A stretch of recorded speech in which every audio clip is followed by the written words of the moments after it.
বৃহস্পতিবার সকাল হঠাৎই সাইরেনের শব্দে কেঁপে ওঠে লাহোরের ওয়ালটন রোড এলাকা। বৃহস্পতিবার সকালে হঠাৎ সাইরেনের শব্দে কেঁপে ওঠে লাহোরের ওয়ালটন রোড এলাকা।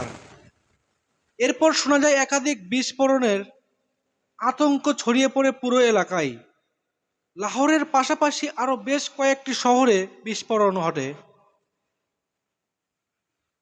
ঘটনার পর দ্রুত রেড অ্যালার্ট জারি করা হয়, বিভিন্ন স্থানে মোতায়েন করা হয় সামরিক বাহিনী সদস্যদের।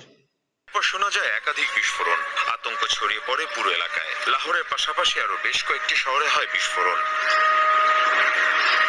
ঘটনার পর দ্রুত রেড অ্যালার্ট জারি করা হয়, বিভিন্ন স্থানে মোতায়েন করা হয় সামরিক বাহিনীর সদস্যদের, বন্ধ রাখা হয় বিমান চলাচল, সক্রিয় করা হয় আকাশ প্রতিরক্ষা ব্যবস্থা।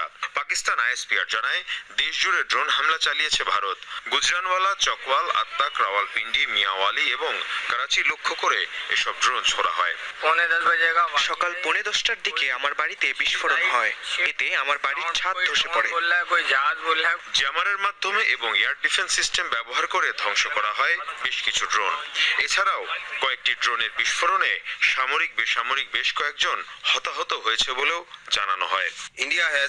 ভারত আবারও আমাদের ভূখণ্ডে হামলা চালিয়েছে। বিভিন্ন স্থানে তারা হ্যারপ ড্রোন দিয়ে হামলার চেষ্টা চালিয়েছে, তবে আমরা তা প্রতিহত করেছি। এখন পর্যন্ত 25টি ড্রোন ধ্বংস করা হয়েছে। হ্যারপ ড্রোনস পাকিস্তানের দাবি, ইসরায়েলি হ্যারপ ড্রোন ছোড়া হয় ভারত থেকে।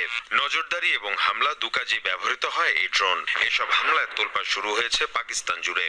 40 से 50 इनके हमने भारतीय फौजी हलाक किए हैं। আমরা শুধু তাদের ড্রোনই ধ্বংস করিনি, তাদের পাল্টা জবাবও দিয়েছি। গত রাতেও ভারতীয় সেনাদের অবস্থানে অভিযান চালিয়ে প্রায় 50 জনকে হত্যা করেছে আমাদের সেনারা। শুধু তাই নয়, ভারতের একটি ব্রিগেড হেডকোয়ার্টারও ধ্বংস হয়েছে। এদিকে ভারত পাকিস্তান নিয়ন্ত্রণ রেখায় আবারও ব্যাপক গোলাগুলি হয়েছে, এতে নিহত হয়েছেন এক ভারতীয় সেনা। মীর মুশফিকা হাসান, যমুনা।